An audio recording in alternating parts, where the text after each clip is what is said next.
अभी थोड़ी देर पहले अमित शाह की दिल्ली पुलिस ने 1000 पन्ने की एक चार्जशीट दायर करी है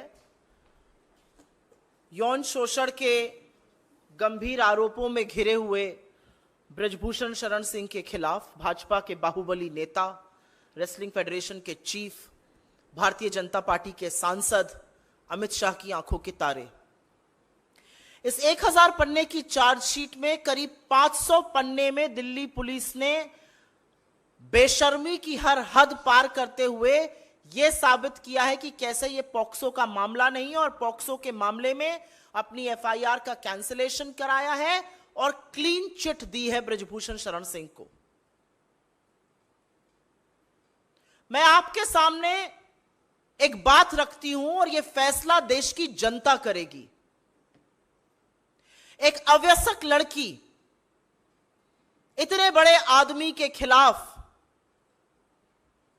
पॉक्सो की शिकायत दर्ज करती है, यौन शोषण का आरोप लगाती है और फिर सारा तंत्र, सारी पुलिस, इस देश की सत्ता, इस देश की सरकार, सरकार के मंत्री, सरकार के सांसद मिलकर एक तरफ उस लड़की के खिलाफ खड़े हो जाते हैं और संरक्षण ब्रजभूषण शरण सिंह को दिया जाता है और उस लड़की को गलत साबित करने पर लोग तुल जाते हैं। सारा तंत्र एक तरफ है और उसके बाद उसके पिता के हवाले से वो बयान वापस ले लिया जाता है।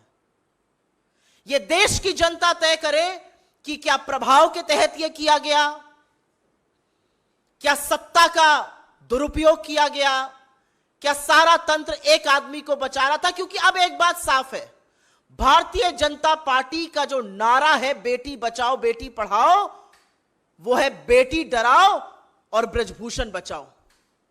पूरी तरह से यह बात साफ तौर से अंकित हो चुकी है।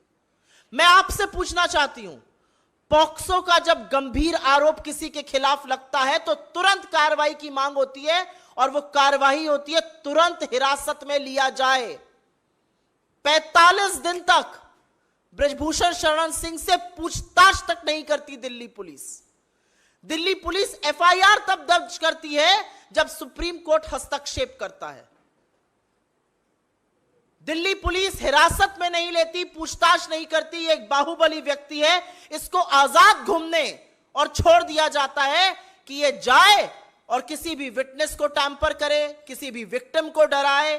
कोई पूछताछ नहीं है। ये मीडिया में इंटरव्यू देके मेडल को 15-15 रुपए का बताते हैं। ये मीडिया में इंटरव्यू देके गुड टच और बैड टच की बातें करते हैं। ये अपनी शक्ति का प्रदर्शन रैलियों में करते हैं, लेकिन दिल्ली पुलिस 45 दिन तक आरोपी से, और इतने गंभीर आरोपी से, पूछताछ नहीं करती। आपसे मैं पूछती हूं, एक अवयस्क लड़की एक तरफ और पूरा तंत्र एक तरफ, क्या वो लड़ सकती है? क्या वो अपनी व्यथा को बता सकती है? मैं आपसे पूछना चाहती हूं, आपके घर में भी बेटियां हैं, आपके घर में भी बहनें हैं, पूरा तंत्र जुटा हुआ था।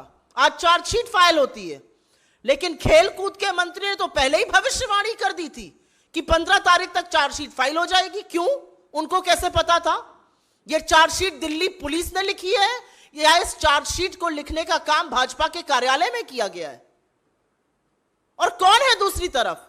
इस देश की वो बेटियां जिन्होंने आपका मान बढ़ाया, जिनके साथ फोटो खिंचाते वक्त थकते नहीं थे मोदी जी, जिनको अपने घर की महिला लड़कियां बताते थे।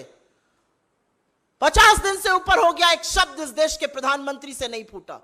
यह अलग बात है कि उन बेटियों का अपमान, उन बेटियों के चरित्र पर सवाल उठाने का काम भाजपा के लोगों ने, इनके इकोसिस्टम ने किया और मोदी जी चुप रहे और मोदी जी संरक्षण देते रहे। लेकिन यह पहली बार नहीं हुआ है और यह अंतिम बार भी नहीं होगा। भारतीय जनता पार्टी हर बार संरक्षण आरोपी को, बलात्कारी को, जो यौन शोषण करता है, उसी को देती है। याद है ना कुलदीप सिंह सेंगर, याद है चिन्मयानंद, याद है लखीमपुर का चीरहरण, याद है आपको अंकिता उत्तराखंड की, याद है आपको हाथरस की गुड़िया। हर बार संरक्षण आरोपी को दिया जाता है, हर बार संरक्षण दरिंदे को दिया जाता है। हर बार बेटियों के खिलाफ खड़े होने का काम भारतीय जनता पार्टी, मोदी सरकार और खुद इस देश के प्रधानमंत्री नरेंद्र मोदी करते हैं। यह एक स्क्रिप्ट है, ये चिर परिचित अंदाज में हर बार संरक्षण आरोपी का होगा, बचाया आरोपी को जाएगा, झोंका भट्टी में देश की बेटियों को जाएगा। हम आशा करते हैं और हमें विश्वास है कि इस देश की न्यायपालिका, इस देश के कोर्ट इसका संज्ञान लेंगे। कैसे 164 का मजिस्ट्रेट के सामने हुआ बयान बदला गया, वो बदला उस दौर में गया जब आरोपी उन्मुक्त रूप से बाहर घूम रहा था। उसने क्या प्रभाव किसी पर डाला हमें नहीं पता है, लेकिन यह वही दिल्ली पुलिस है जिसने बिना वक्त गवाए, जिसने बिना वक्त जाया किए क्लीन चिट दे दी इस पूरे मामले में। तो फैसला अब इस देश को करना है, फैसला न्यायपालिका को करना है, और हम आशा करते हैं, हमें विश्वास है कि कानून में, इस देश के न्यायालयों में अभी न्याय जिंदा है और इन बेटियों को, और खासतौर से उस अवैसक बेटी को जरूर न्याय मिलेगा। लेकिन सरकार से हर तरह की उम्मीद इस देश की बेटियां छोड़ दें, क्योंकि अगर सरकार के किसी नुमाइंदे के खिलाफ आप खड़े हैं तो आपके खिलाफ पूरी सरकार, पूरा तंत्र, निरंकुश पुलिस, इस देश की एजेंसियां, इस देश के सांसद, इस देश के मंत्री और इस देश का प्रधानमंत्री खड़ा मिलेगा आपको। अगर आपके इस पर कुछ सवाल हो तो हम जरूर उसको लेना चाहेंगे। I will actually briefly make a statement in English on this. Just a little while back, the Delhi police has filed a 1,000 pages charge sheet against Brijbhushan Sharan Singh. Over 500 pages of that charge sheet are dedicated to how a clean chit has been given to him, and the whole case under POCSO has been withdrawn. The law of POCSO says that the moment a case is filed, the perpetrator, the supposed perpetrator of that crime, has to be arrested, because he should not tamper witnesses, he should not intimidate victims. Nothing of that sort happened with the BJP MP. Nothing of that sort. He was at large, absolutely free for 45 long days. He could have done anything. He was giving television interviews, calling the medalists available for 15 rupees. He was talking about good touch, bad touch. He was talking about how he's going to teach a lesson to people. Not a word from the Prime Minister or the Home Minister of this country. The same Delhi police that took a month to file an FIR in the first place and had to do so after the Supreme Court's intervention was very quick to give a clean chit.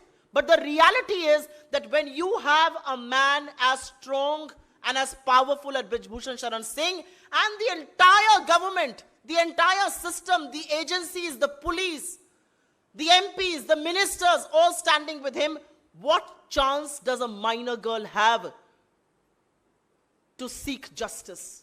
That's a question people of this country and all of you should answer today.